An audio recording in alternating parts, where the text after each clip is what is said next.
வணக்கம் friends, welcome to Mithras kitchen. இன்றைக்கி நம்மளுடைய மித்ராஸ் கிச்சனில் ஒரு டிஃப்ரெண்ட்டான ரெசிபி பார்க்க போகிறோம். ஆலு பூரி. ஆலு பூரி ஒரு டேஸ்டான ஒரு ரெசிபி.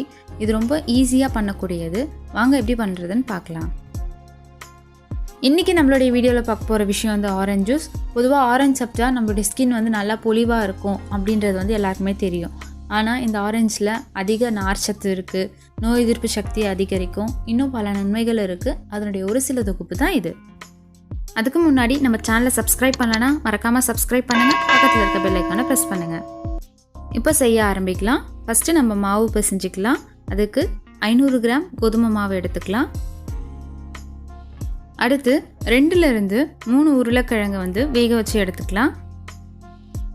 உருளைக்கிழங்கு நம்ம மாவில் சேர்க்கும் போது நம்ம கையினால் நல்லா பிசைஞ்சு சேர்க்கறத விட இது மாதிரி சீவல் வச்சு சீவி சேர்த்தோம் அப்படின்னா உருளைக்கிழங்கு நல்லா ஸ்மாஷ் ஆகிருக்கும். அடுத்து தேவையான அளவு உப்பு, 1/2 டீஸ்பூன் மஞ்சத்தூள், 1 டீஸ்பூன் மிளகாய்த்தூள், 1/2 டீஸ்பூன் ஜீரகம்.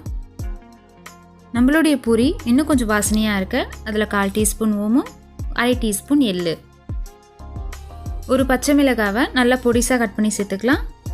அடுத்து கொஞ்சமாக கொத்தமல்லி இலை சேர்த்து இது எல்லாத்தையுமே நல்லா கலந்து விட்டுக்கலாம். இப்போ இந்த மாவு நல்லா கலந்து விட்டாச்சு. அடுத்து கொஞ்சம் கொஞ்சமாக தண்ணி சேர்த்து இந்த மாவு எல்லாத்தையும் நல்லா கலந்து விட்டுக்கலாம். தேவைப்பட்டால் இதில் 2 டேபிள் ஸ்பூன் ரவை சேர்த்து கலந்தோம் அப்படின்னா நிறைய நேரத்துக்கு நம்மளுடைய பூரி உப்பலாகவே இருக்கும். இப்போ இந்த மாவு நல்லா திரண்டு வந்ததும் நம்ம கொஞ்சம் அழுத்தம் கொடுத்து இது ஒரு 5 நிமிஷம் போல் நல்லா அழுத்தி பிசைஞ்சிக்கலாம். நம்ம மாவு ட்ரை ஆகாமல் இருக்க இதில் கொஞ்சமாக எண்ணெய் சேர்த்து இது ஒரு 10 நிமிஷம் போல் நம்ம ஊற வச்சுக்கலாம். 10 நிமிஷத்துக்கு அப்புறமா நம்ம இந்த மாவை சின்ன சின்ன உருண்டையாக எடுத்துக்கலாம். அதுலேருந்து ஒரு உருண்டை எடுத்து நம்ம திரட்ட ஆரம்பிச்சிடலாம். நம்ம மாவு எடுக்கும் போதே அதில் கொஞ்சமாக எண்ணெய் தடவி அதுக்கப்புறமா நம்ம அந்த உருண்டையை எடுத்துக்கலாம். நம்ம திரட்டுறதுக்கு ஈஸியாக இருக்கும். இந்த மாவு ரொம்பவும் மெலிசாகவும் இல்லாமல் ரொம்பவும் தடியாக இல்லாமல் மீடியமாக நம்ம திரட்டி எடுத்துக்கலாம்.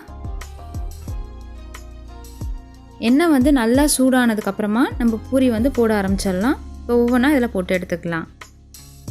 இப்போ நம்ம இந்த பூரிக்கு மேலே லைட்டாக ப்ரெஸ் பண்ணோம் அப்படின்னா இந்த பூரி நல்லா உப்பலாக வரும்.